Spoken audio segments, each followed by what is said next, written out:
Okay, guys, I'm going to talk you through now your English writing activities for this week. So, activity 1, you'll find on the Google Drive towards the bottom, and you can open it up and you can see there, so The Highwayman, written by Alfred Noyes, and your first activity is just to research what a highwayman actually is. So, you can see here the poem is a very, very famous poem written in 1913, and it's a narrative poem. Remember, narrative means that you're telling a story. And actually, when you're writing a narrative poem, it is completely up to the poet what sort of structure they want for their poem. So it is very free. So when you start to read the poem later, you'll have to have a think about what sort of structure did Alfred Noyes choose to use for his poem. But what is a highwayman? I wonder if any of you already know. If you keep looking through, we've given you a couple of starting points. So although the poem was written in 1913, it was actually set 200 years earlier. And at this time in our history, travelling was very dangerous, just in case you met a highwayman. And he would stop people on the road at night and rob them. So in Victorian literature, highwaymen were often shown as very romantic and exciting, handsome characters, whereas really, actually, they were very dangerous, very unruly, and sometimes described as being a bit like pirates. So very secretive characters, always at risk of being captured. They're very interesting, so it's be a good chance for you to start finding out just a little bit more about them. So that leads me on to your job for today. On the next slide, you'll find that there's a text with much more detail about highwaymen and the sorts of things that they would do.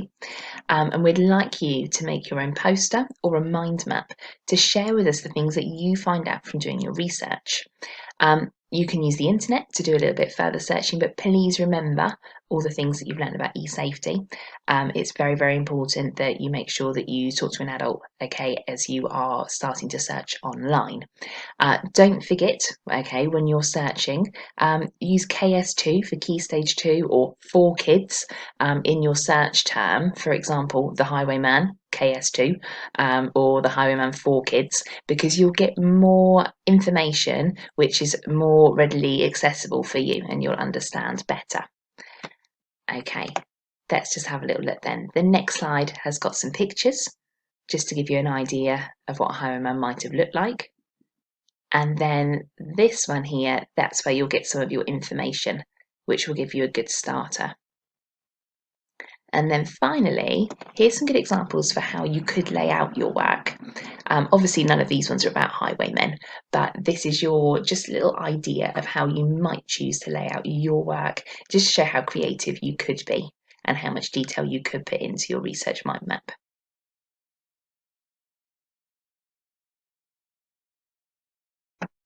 Okay, so I'm now going to open up activity 2 to show you, and you might remember I said before this activity was all about exploring the first 2 verses of the poem. So as I scroll down, you'll see we've got the first verse of the Highwayman here for you to read. Now we want you to think about the smiled structure, which we used sometime last half term when we looked at the Ted Hughes poems.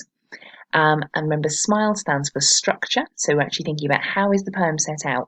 Are there any lines that are similar? Is there any rhyming? Think about the rhythm of the poem. What does the poem actually mean? Okay, so meaning is the next one. Think about what's really going on here in this first verse. The imagery, so what pictures is it creating in your mind? The language, what sort of language is the poet using?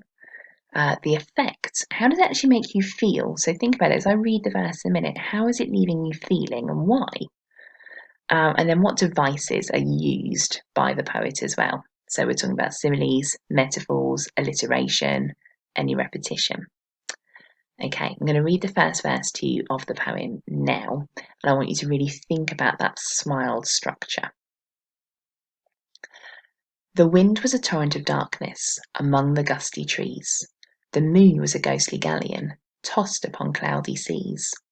The road was a ribbon of moonlight over the purple moor, and the highwayman came riding, riding, riding.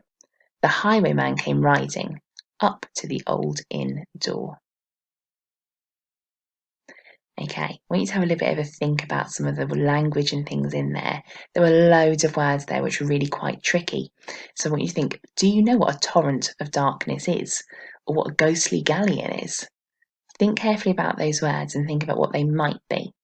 If you're not sure, you should look them up in a dictionary, or you can check them online as well. So I want to think about what a torrent is. So if I open up a new tab on my browser, I can type define and torrent. And when I open it, it tells me that a torrent is a strong and fast-moving stream of water or other liquid, or an overwhelming outpouring of something. So if I go back here now, I can think the wind was a torrent of darkness. So it's that overwhelming, strong, fast-moving stream going through the gusty trees. So I'm starting to get a feeling of what it might be like there. And then the moon was a ghostly galleon. What's a galleon? So again, I can go back and change my define to galleon instead. There it is. And a galleon's a sailing ship. So I can now picture this old ship. I've almost got this idea of like a typical sort of pirate ship in my mind now. And it's saying the moon was a ghostly galleon. It's saying the moon was an old ship, a sort of ghostly ship tossed upon cloudy seas. So up there in the clouds. Starting to get quite a kind of creepy kind of feel in this poem. And then the road was a ribbon of moonlight over the purple moor. Was it really a ribbon? Well, I've started to have a little explore. If you scroll down to the next page, you'll see that I've started picking some things out. So I've thought about the length of the poem, so I've got a bit of a rhythm there. Okay, all of the lines are kind of a similar sort of a length. You'll see I spotted the rhyming, so trees and seas, moor and door. And I've picked out lots of metaphors. The wind was a torrent of darkness. Well, it wasn't really. Now we know what that means. And the moon was a ghostly galleon. Well, it's not really an old ship. But it gives me a really good impression and feeling. And then I've noticed that repetition there at the bottom. And the highwayman came riding, riding, riding. The highwayman came riding up to the old inn door. Think about that repetition. What does that leave you thinking and feeling and wondering? I'm certainly very intrigued about what might be behind that inn door at the moment. So those last few lines there, they almost feel a bit like a chorus within a song. And so I'm wondering now about the structure of the poem and how is that going to continue within our narrative. So as you scroll down a little bit further, we move on to verse 2.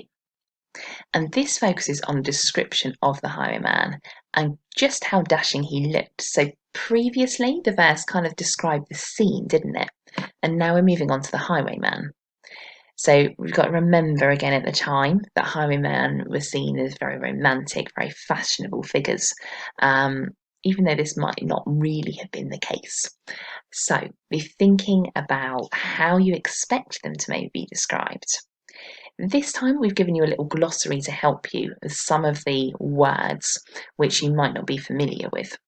So you've got the French cocked hat, claret, breeches, doeskin, pistol butts and rapier hilt. And then as you scroll down, now it's your turn to make some notes around the poem like we did before for verse 1. So I'm going to read you verse 2. And I want you to think about all those aspects of smiled to help you. There's some questions there in green, which will help you to think as well about what you could pick up about the highwayman from this verse. He had a French cocked hat on his forehead, a bunch of lace at his chin, a coat of the claret velvet, and breeches of brown doe skin. They fitted with never a wrinkle, his boots were up to the thigh, and he rode with a jewelled twinkle, his pistol butt to twinkle, his rapier hilt to twinkle, under the jewelled sky. Okay, so using that, I want you to have a go now at writing around your verse or making some notes on a piece of paper about what's happened now? Okay, what have we learnt about the highwayman? You might even have some things that you want to go back and add to your mind maps from activity 1 as well. And if you are getting a bit stuck, don't worry. If you scroll down a bit further, I won't show you just now, but the next slide picks out some of those words in red to help you to see what it is that we're looking for. Okay, so that's your first 2 activities all about the highwayman. Hope you enjoy beginning to explore the poem and finding out about who the highwaymen really are. And look forward next week, we'll have a couple more activities for you all about the poem.